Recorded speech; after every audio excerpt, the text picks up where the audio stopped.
Chuke's Tactical. Always Chuke. Always tactical.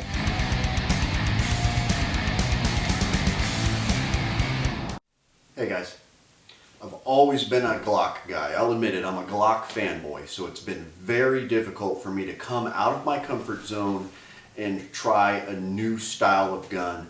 But I went ahead and did it, and I couldn't be happier. I have the HK VP9SK as my new EDC carry weapon for urban Alaska. Now, the weapon is clear. There's nothing in the mag. So yeah, I was a little nervous initially, but man, am I happy about it. It is flawless.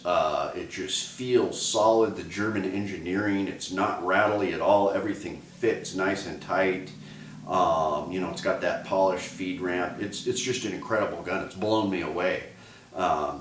So I've been very happy with it. So I just wanted to go through this VP9SK. Now, I'm using it for concealed carry. I've been talking about it for weeks in my videos that I'm no longer going to do the Micro 9. I moved away from the Glock 43. I'm only going subcompact and larger for my everyday carry, and I did that video on the most concealable holster in the universe. I had Lopez from Nightfall Customs make me a custom holster, just like that one I featured on that video, but I told him to go lower. How low can you go, baby? It's pretty funny. We meet each other every few weeks when I buy a holster from him, and we sit in the parking lot, and it looks like we're doing a drug deal. We're both in these little import tuners. You know, it looks like we're doing a drug deal, but we're just dealing in kydex. But anyways, I told him, make me another one, please, but make it go lower. And he said, okay, and he did it. He's like, that's as low as I could do it. If it went any lower, then, you know, it would be, you couldn't even wear it.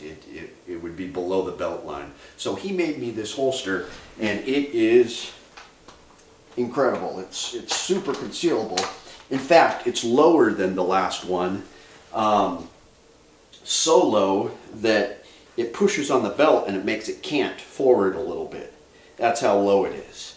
But the thing is just incredible. It's this low sitting holster from Nightfall Customs, and I'll just wear it with a t-shirt, and it's completely concealable. So and super comfortable now that I'm carrying at 3 o'clock. So I couldn't be happier.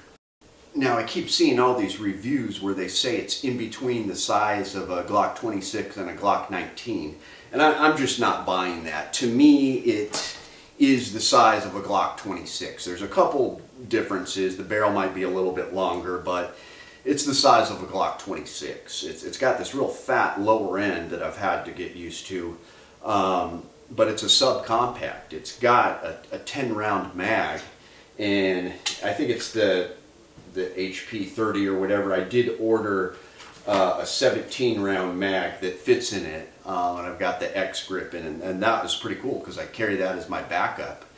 Just this, you know, 15-round mag, but it's got the mag with the pinky extension and a flush fit, and of course the pinky extension is a lot more comfortable to shoot. Now, Felton and I took this out, and it was just incredible. Here's some of the footage of us shooting. It just blew me away. The grip is incredible. Just a low seating grip, really fat grip, and it's totally customizable. You know, when you open the box here, you can see, you know, it's got all these side panels and grips you can change out, but it just fits my hand like no other gun. And the trigger is incredible. I love Glocks, but the stock triggers are pretty horrid sometimes, and this was just smooth as butter. So I was pretty accurate shooting it. Felton's more of a pistol guy, and he was just tearing a big jagged hole in the bullseye. You know, I got a few in the bullseye, but I was shooting slightly left, and that was my fault. But you know, he said that he was shooting it way better than his Glock 26. So just a dream to shoot. A lot of fun. Now, I do have the LE edition, the law enforcement edition, and that comes with these True Dot night sights. So, you know, these are tritium. You know, the last 12 years, really bright. You know, this gun is brand new, and it just blew me away how bright these night sights were. So yeah, when it comes down to some of the specs, it's pretty thick. It's a fat gun. It's an inch, 1.32 inches thick. The barrel is 3.39 inches. Striker fired, single action. What's really cool is the ambidextrous aspect. Now this paddle release I had to get used to, but I really like it now. And a lot of the times I'll find myself with my right index finger taking it out. The only problem with that is when I go back to my Glocks, then I have to train myself to use the thumb again on the regular release spot. So it's a little tricky. If you're switching between guns, you need to put in a lot of hours to train with that. The slide catch release is ambidextrous as well, and it's also really smooth and easy. You know, some of those Tauruses I've had, I had to use 2 thumbs just to get the slide to rack, but this just goes down really smooth. It's got these nubs on the serrations. There's 2 big nubs on the back of it that help you cock the gun, and it just makes it extremely easy and extremely comfortable. It's got the accessory rail, a really nice rail too. It's like the 1913 rail. It's also got the striker indicator, the red dot. So when you know it's cocked, you will see the red dot there in the very back, and so that's right where you're looking. So that's a really nice aspect to have.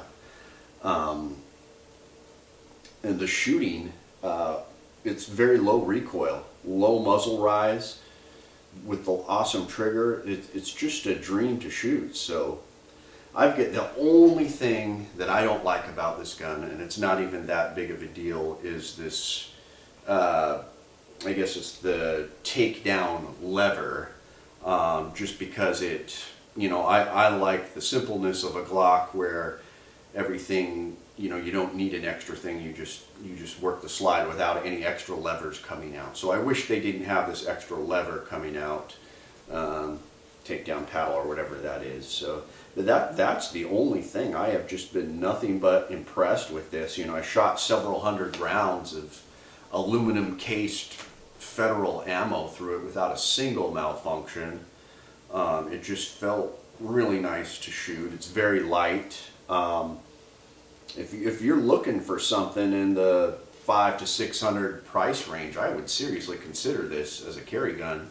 And it might even be up close to $700 with the law enforcement edition, but it's worth it. If you're going to get it, get the LE edition for these night sights, because otherwise you're just going to get the glow-in-the-dark painted sights, which are not as nice as tritium.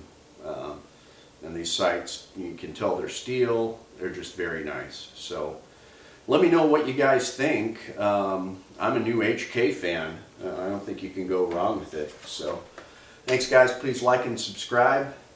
Always Chuke, always tactical.